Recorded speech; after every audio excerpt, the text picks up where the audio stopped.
Good morning everyone, আসসালামু আলাইকুম সবাই। এভাবেই আমার দিনের শুরু। এই যে আমার মহারাজাকে পানি দেওয়া শুরু হয়ে গেল। আর উনি সব সময় একটু বাইরে যায়, তো তাই একটু এনার্জি দিতে হয় সকাল সকাল, এনার্জি বুস্টার। বা তুমি তো এত সুন্দর দেখা গেছে বাবা গো, ভালো তো খুব। হ্যাঁ তো কালা, আমার জামাই কালা বুচা। ওটাই তো আমি সবাইকে বলি, আমার কালা বুচা জামাই। আপনারা সবাই আমার কালা বুচা জামাইয়ের জন্য দোয়া করবেন একটু। উনি কালা ছিল না, কিন্তু আমাদের জন্য মেহনত করতে করতে কালা হয়ে গেছে, তাই না? কামের কথা। আর উনি এই যে সকাল সকাল যে দাওয়াই খেতে হয়, এটাও উনি আমাদের জন্যই খায়, কারণ উনি যদি দাওয়াই না খায়, ওনার শরীর যদি অসুস্থ হয়ে যায়, আমাদেরকে কে দেখবো? তাই আপনারা সবাই আজকের দিনের শুরুয়াতটা আমার মুখ দেখিয়ে করলাম না, আমার হাজব্যান্ডের মুখ দেখিয়ে করলাম, আমার আওয়াজ দিয়ে করলাম, কারণ আমার হাজব্যান্ডের জন্য আপনারা সবাই অনেক অনেক দোয়া করবেন। উনি একটু খরুস, একটু রাগটা বেশি, আবার ইমোশনালও অনেক। উনি একটু মানে কি বলি, উনি একটু আনরোমান্টিক, আমি একটু বেশি রোমান্টিক, কিন্তু তবুও আমার কাছে ভালো। কেন জানি না এই বোচা লোকটার জন্য এত মায়া কেন। দেখতে মন চায় না, মাঝে মাঝে মনে হয় কি কি যে এই মানুষটার পাল্লায় পড়লাম, জীবনটা তো শেষ। তারপরে যখন ওই যে পান আইনা হাতে দেয়, তখন মনে হয় না গো, জীবনটা তো অনেক সুন্দর আছে। তুমি রোজ দিন আমার জন্য পান নিয়ে আসবা।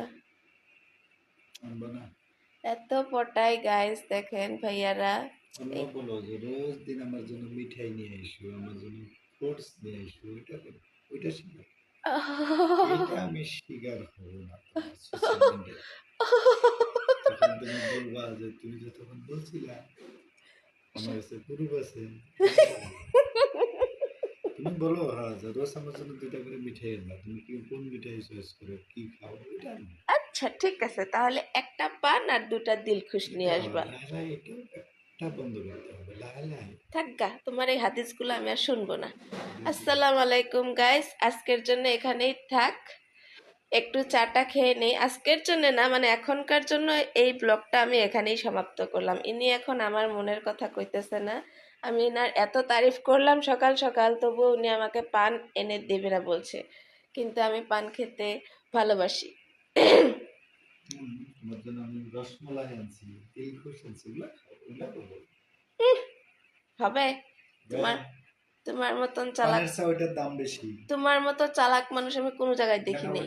তুমি আমাকে পান এনে দিবা, কিন্তু তুমি সোশ্যাল মিডিয়াতে বললা না।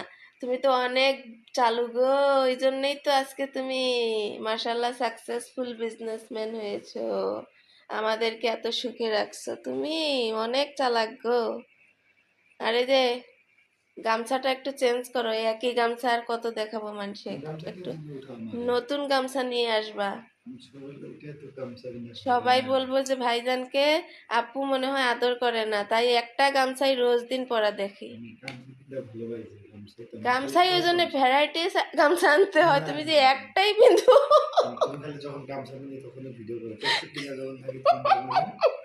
ওটাই তো, আমি আমার স্বামীকে কেন আরো হ্যান্ডসাম বানিয়ে দেখাবো? কালা বুচাই থাক, গামছাওয়ালাই থাক। ট্রেডিং টেডাউন, গুড মর্নিং আসসালামু আলাইকুম দে দাও। গুড মর্নিং আসসালামু আলাইকুম। আজি কি গম পাও না নাই তুমি? আজি আজি ফাদার্স ডে না জানে মই কইছো। ফাদার্স ডে তোমাকে উইশ করেছে? বা,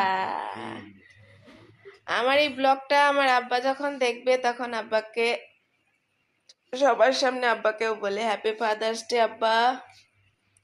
তোমার মেহনতের কামাই দিয়ে আজকে যতটুকু পড়াশোনা করেছি, তার জন্যই আজকে এতটুকু কথা বলতে পারি, স্বামীর কদর করতে পারি, স্বামীকে বুঝতে পারি, ছেলে মেয়েকে বুঝাইতে পারি, সবার সামনে কথা বলতে পারি। তার জন্যই আমার আব্বাকে আজকের দিনটা অনেক অনেক ধন্যবাদ। এই যে আমার ছোট আব্বাটা, আমার ছোট আব্বাকেও অনেক অনেক ধন্যবাদ। আমার ছোট আব্বা, happy father's day. Happy father's day. Thank you. ঠিক আছে গাইস, আজকে এখানেই বিদায় নিলাম। আবার বললাম ভুল কথা, বিদায় নিলাম না, এই ব্লগটার এখানে শেষ করলাম, এন্ডিং দিলাম। বিদায় দাও, বিদায় দাও, বিদায় বিদায় দিবা? দাও। বিদায় দিতে হয় না, বলো মামারা আমি আসি। বলো, বলো মামারা আমি আসি। আমারা আমি আসি। হ্যাঁ।